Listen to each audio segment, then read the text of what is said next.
So the last question, question 6, is about group 2 elements and compounds. So it starts off asking for the thermal decomposition reaction of calcium carbonate. So it's straight out of the notes. Notice it says include state symbols, so don't forget to do that. Lots of people do, and they wouldn't get the marks. There's only 1 mark for this one. So calcium carbonate solid goes to calcium oxide solid and carbon dioxide gas. The formula of the group 2 carbonate, which decomposes at the highest temperature. So you need to know that trend for ease of thermal decomposition. It gets more difficult to thermally decompose the carbonates of group 2 as you go down the group. So the one at the bottom is radium carbonate. And then a slightly different calculation, not seen one like this before. So we know the formula of the hydrated strontium chloride. So we know that there are 6 H2O, 6 waters of crystallization in there. Normally we have to find out this value. So let's have a look at the question. We're given the molar mass. That's going to come in handy. The student heats 5.332 grams of this hydrated salt. So straight away we've got mass and MR. We can calculate moles from that.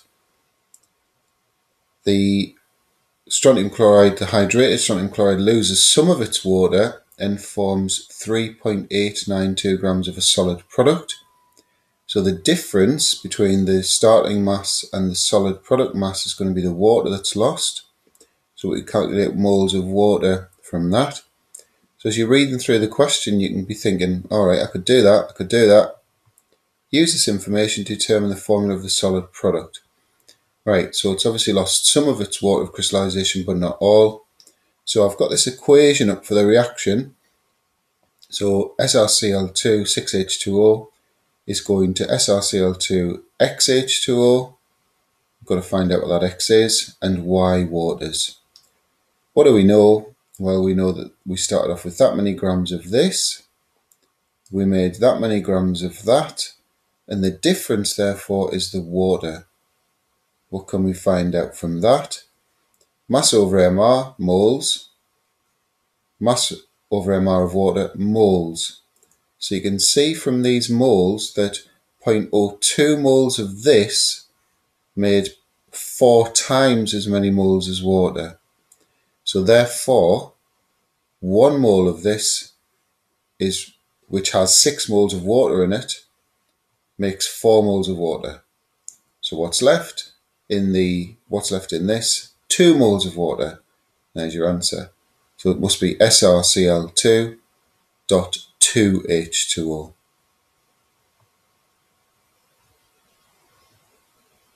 Final part of the question about barium nitride, which you may have never heard of. So barium is reacted with water. Well, we know the equation for that because it's straight out of the notes. Barium nitride is reacted with water. So this is new, not seen this before, forming an alkaline solution. Well, barium hydroxide would be alkaline because group 2 hydroxides are alkaline. And an alkaline gas, well, at AS there aren't many of those. In fact, there's only that one. So NH3 is your alkaline gas.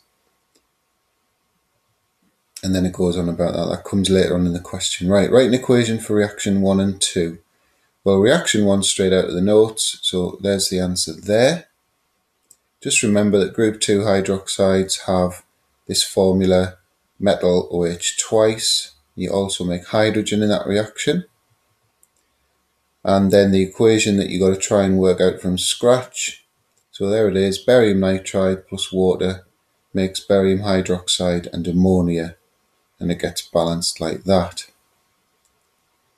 Predict the structure and bonding of barium nitride. Metal, non-metal, so it's going to be giant ionic.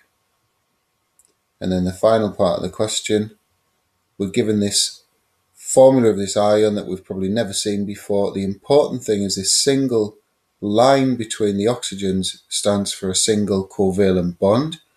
You just think about your organic chemistry there. Single line, single covalent bond. The 2 minus charge means there must be 2 more electrons in than normal. So barium peroxide is ionic. And so the barium ion can be represented like that. Or if you'd rather, you can put the full outer electron shell in there, but that's fine. This peroxide ion, well, it's got its 2- charge. Each oxygen has 6 electrons of its own. 2- means there are 2 more. So I'm showing them with a different shade. I'm going shaded circles rather than open circles. And there's that single covalent bond between the 2 oxygens. And that is the end of the paper.